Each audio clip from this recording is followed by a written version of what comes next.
Qu'arrive-t-il? Les jeunes campagnards ont du vague à l'âme. Oui, alors est-ce que c'est vraiment surprenant dans un pays qui passe son temps à discuter de la retraite ou à faire la leçon aux jeunes, faut pas faire ci, faut pas faire ça, les jeunes se sentent largement exclus du débat public. 2 tiers d'entre eux estiment être relégués au rang de citoyens de seconde zone. C'est ce que démontre le baromètre annuel de l'éducation de la Fondation Apprentis d'Auteuil. Et alors on s'aperçoit que ce sont surtout les jeunes des milieux ruraux qui se sentent exclus. 72% des jeunes ruraux se sentent traités comme des citoyens de seconde zone. Une forte majorité des jeunes qui jugent les décideurs déconnectés de leur réalité. Et d'ailleurs, ils s'estiment instrumentalisés par des élus qui défendent leurs propres idées et non celles des jeunes. Est-ce qu'ils ont raison, ces jeunes, et qu'est-ce qu'on fait pour les inclure dans notre société, parce qu'ils ont l'impression finalement de ne pas y participer? Didier Giraud, est-ce que tu valides? Il y a 2 niveaux. Il y a les jeunes, tu l'as dit, les jeunes ne se sentent pas représentés par les politiques, parce que les politiques, il n'y a que des vieux, ils parlent que d'affaires de vieux. Voilà. Et après, là-dedans, il y a les jeunes ruraux. Et les jeunes ruraux se sentent comme des citoyens de seconde zone. Force est de constater qu'ils le sont. Problème de mobilité. Ils le sont aujourd'hui. Des jeunes ruraux, ça a à peu près pas accès à la culture, très peu accès à la santé, très peu accès au travail. Dans tout ça, les problèmes de mobilité dans un pays, dans une société où la voiture est devenue le diable, et en plus, leur lieu d'études s'éloigne de plus en plus de leur lieu de vie, ou du lieu de vie de leurs parents. Donc je trouve que des jeunes ruraux aujourd'hui qui se sentent déclassés, on ne parle jamais d'eux. Ils sont complètement légitimes parce qu'ils le sont. Et n'importe quel jeune qui vit en hyper-ruralité, s'il veut faire des études qui dépassent le bac plus 2, le bac plus 3, il faut qu'ils aillent à la capitale régionale, quoi. Et je trouve... Minimum. Ouais. Et je trouve que ça... c'est en soi une forme de déclassement. Quand tu as 15, 16, 17, 18 ans, tu es obligé de quitter ta famille et d'aller à 2 ou 3 heures de bagnole, c'est une forme d'exclusion de la société. Et en plus, le travail fait qu'ils n'y reviendront peut-être jamais dans la ruralité. Donc il y a aussi ce truc qui se creuse dans la société entre ceux qui ne veulent jamais y revenir et ceux qui y reviennent en faisant un espèce de porte-étendard et un acte militant, quoi. Bruno, ça se creuse. Didier a entièrement raison. Et puis moi, j'ajouterais même une chose, c'est qu'en fait, moi, je pense qu'aujourd'hui, tous les jeunes se sentent déclassés, se sentent des citoyens de seconde zone, parce qu'en fait, les gamins des quartiers, on n'en parle que quand il y a des problèmes. Là, on vient de parler d'une gamine de 17 ans qui est morte à cause de cette drogue-là, du gaz hilarant. Là. Et en fait, tu te rends bien compte que tu parles que des gamins aujourd'hui, des jeunes. Alors quand je dis gamins, moi, c'est pas péjoratif du tout, mais tu parles que des jeunes que quand il y a des problèmes. Et on leur donne pas aujourd'hui de solution à leur avenir. On leur donne pas d'espoir. Et ça fait des années que les gamins, en plus, cette génération-là, celle qui a, et moi j'en rencontre de gamins entre 15 et 20, 25 ans, et cette génération-là, tu parles avec eux, ils te disent un truc. Ils sont nés avec la crise. La plupart sont nés avec la crise. Alors c'était la crise financière. Ils ont connu les attentats, ils ont connu maintenant c'est que des guerres, ils ont connu le Covid. Et un jour, il faudra quand même faire une étude sur les conséquences du Covid et de l'enfermement pour un tas de gamins, et que ce soit des lycéens, des collégiens et même des gamins plus vieux, où tu te retrouves à filer le bac à des gamins et après tu les envoies au casse-pipe dans des facs ou ailleurs, et tu te rends bien compte que les gamins, ça va pas le faire longtemps. Et en fait, aujourd'hui, moi, je crois que tous les gamins se sentent déclassés, tous les gamins. En plus, alors Didier l'a dit, hein, je veux dire, si tu vois la politique aujourd'hui, et moi, je le vois... Et même moi qui ai 53 ans, moi la retraite, j'en ai jamais fait mon étendard. Je l'ai combattu, mais j'ai combattu la réforme, mais j'en ai fait mon étendard. Et les gamins qui s'en ont à foutre de la retraite, en fait. Un gamin de 15, 18 ans, 20 ans, on lui parle que de retraite toute la journée. Il dit, ah tiens, la grande mesure actuellement, c'est de geler une réforme des retraites. Mais les gamins, c'est pas ça qu'ils veulent. Les gamins, ils veulent qu'on leur donne de l'emploi. Et surtout, comme Didier l'a dit, qu'on arrête de les envoyer à 100, 200 bornes de chez eux qui reviendront jamais. Après, on va pas s'étonner que nos campagnes soient vidées ou soient aujourd'hui peuplées de personnes qui travaillent ailleurs et qui sont là juste parce que c'est moins cher, malheureusement, et que personne s'investisse vraiment. Moi, j'étais à Sancerre ce week-end. C'est une ville superbe et il y a quand même plein d'endroits qui sont fermés. Ça fait mal au cœur partout. Moi, je viens d'un territoire rural où aujourd'hui, tu vois de plus en plus de trucs fermés parce que les gamins sont partis à 200, 300 bornes. Hein. Barbara. Je suis d'accord avec tout ce qui a été dit. Maintenant si on desserre un peu la loupe et qu'on regarde d'une façon historique, vous savez, à part les générations des boomers qui a connu à peu près une période agréable pour la jeunesse, au point qu'elle pouvait se promener dans les rues et gueuler des âneries du genre CRSSS, à part cette génération-là, les générations de jeunes précédents, je vais vous dire, 14-18, c'était pas la joie, et 39 non plus. Donc, je veux dire, la jeunesse, elle a toujours connu des périodes difficiles, mais c'est vrai qu'aujourd'hui, les difficultés que connaissent... Elle avait des perspectives. Voilà, les difficultés que connaissent les jeunes. On vit dans un pays où on est à 78% de taux d'urbanisation, ce qui d'ailleurs va devenir la situation de la planète, ce qui est un grave problème, la métropolisation. Donc le problème, c'est que la France a fait ce choix absurde dans un grand pays rural comme la France. Elle a fait ce choix absurde de la métropolisation, tout comme la France a fait le choix absurde d'un pays sans usine, et que demain, elle fera le choix absurde d'un pays sans paysans. Non, parce qu'il faut quand même voir, tout ça, ça se voit de façon globale. Jérôme Fourquet l'a étudié, mais plein d'autres sociologues l'ont étudié. Tout ça, ça participe du même phénomène de destruction. On a un territoire national qui était riche en paysages, riche en variétés de vie. On pouvait vivre en milieu rural et on pouvait en même temps vivre à la ville, et il y avait une certaine proximité qui faisait qu'on n'était pas obligé de se lancer dans la métropolisation. On s'est lancé là-dedans. On a accepté d'assécher le cœur de la France qu'est les zones rurales et le monde paysan. Résultat, on a tout misé. Et je suis désolée quand tu dis qu'on ne parle pas trop des jeunes des quartiers, à part pour en parler en mal. En tout cas, on distribue de l'argent. D'accord? Parce que moi, mes impôts, ils sont partis, notamment dans l'ANRU, 50 milliards pour les plans banlieue.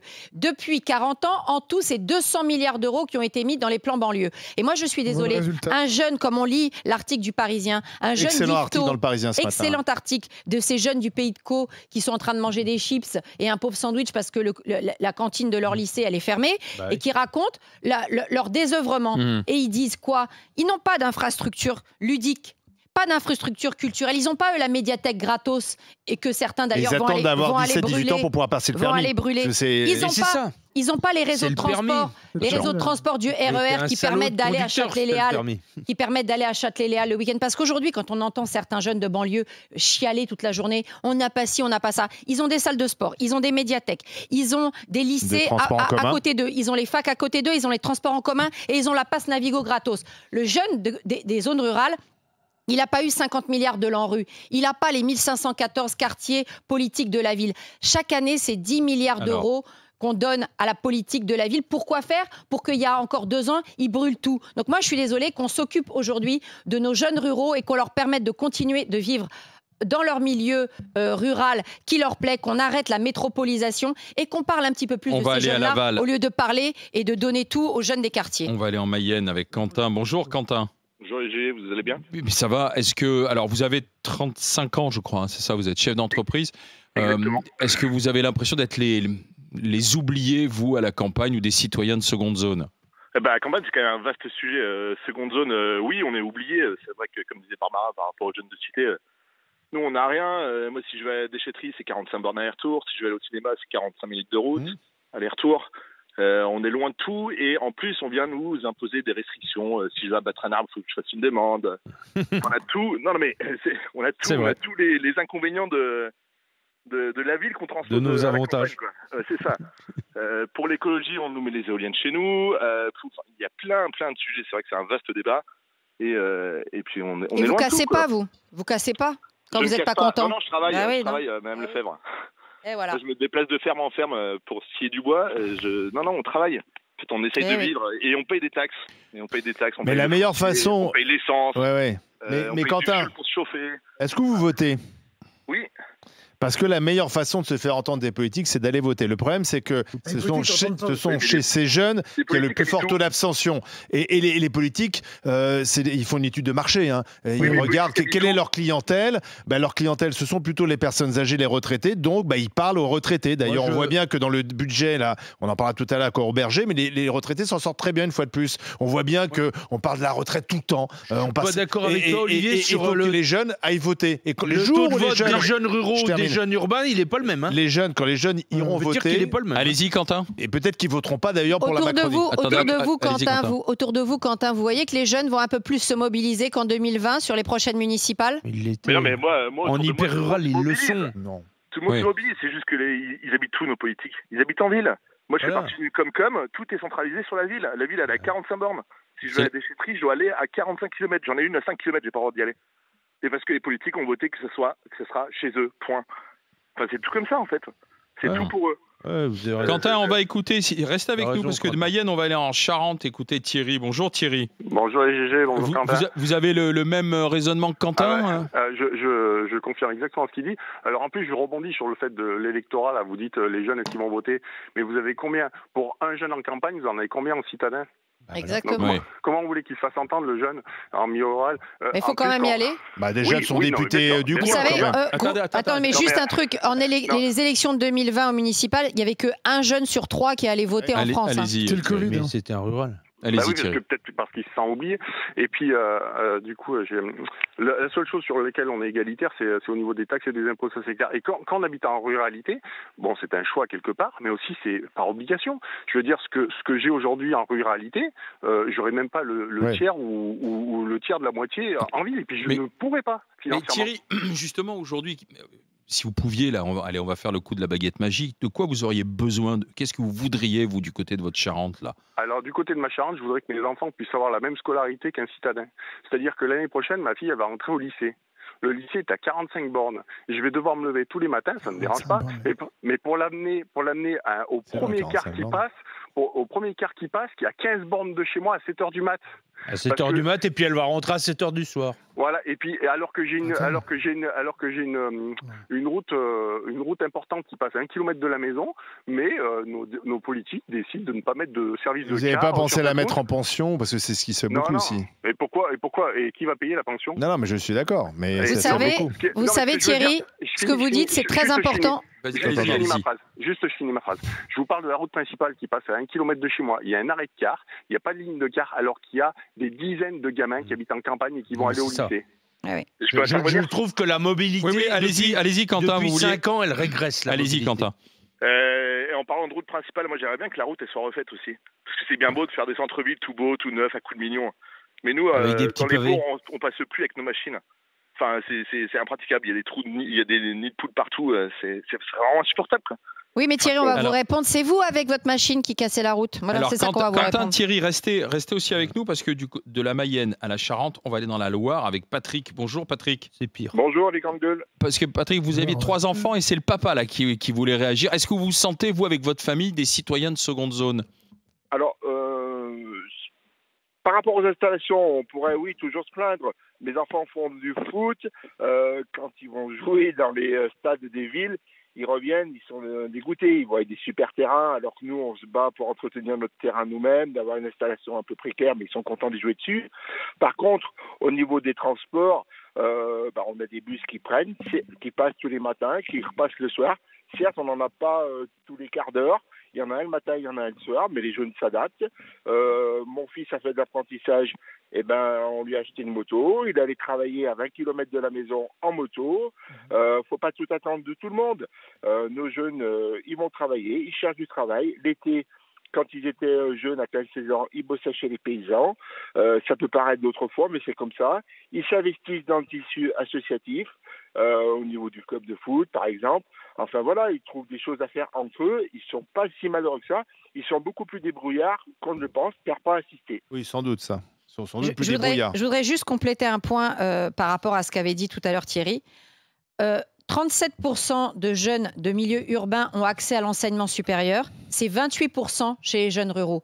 Donc il y a 10 points d'écart. 10 points d'écart. C'est énorme. Ça veut dire aussi que c'est des pertes d'opportunités professionnelles. Et regardez, ne serait-ce que par exemple l'Assemblée nationale, combien vous avez de gens qui viennent vraiment de la ruralité, qui sont élus députés? Vous en avez très De peu. moins en moins. Même les élus de la ruralité, c'est des urbains. Donc encore une fois, les ruraux sont peu représentés aussi dans les écoles supérieures et dans l'enseignement supérieur. C'est une forme de je pense qu'il faudrait ségrégation faire la même et étude de aussi discrimination sur, dont on parle sur jamais. les revenus des parents, parce qu'en fait, on est plutôt sur un truc où enfants favorisés, enfants défavorisés. Parce que moi, je vois tous mes potes qui ont des métiers en étant CSP, pas plus, mais CSP normal, leurs gamins font des bonnes études. Et tous mes potes qui galèrent en usine, leurs gamins, ils arrêtent, ils font. Ah oui, ils mais font sauf bien que des tu as gens. double dose Ils quand tu es à la sont, campagne. Mais tu as double dose si quand tu es à la t'es campagne. pas sûr. rural, tu rajoutes la distance. Voilà, tu as double dose à la campagne. Après, Et tu n'as pas 10 milliards d'euros par an de la part de la politique de la ville. Oui, mais c'est pas pour Pour ça être que un les peu quartiers d'accord sont avec ce que dit Patrick, je pense qu'il y a plus de jeunes, allez, on va dire de 20 ans, qui seront à même de créer leur propre entreprise et d'essayer de autonomes. voler par leurs propres Ils sont ailes. autonomes plus tôt. plus autonomes que de jeunes en milieu urbain qui finalement attendent que l'éducateur les emmène à droite ou à gauche. Merci, merci de ces 3 témoignages, Quentin, Thierry, Patrick. Merci à tous les 3. Merci d'avoir été avec nous. Bonne journée, Quentin, Thierry, Patrick. Merci. C'est de la Mayenne, la Charente et la Loire. Voilà, devenez les appels au 32-16. Est-ce que vous pensez que les ruraux sont les grands oubliés du pays et du pouvoir politique aujourd'hui? On va voir ce que vous en pensez. Oui, à 84%.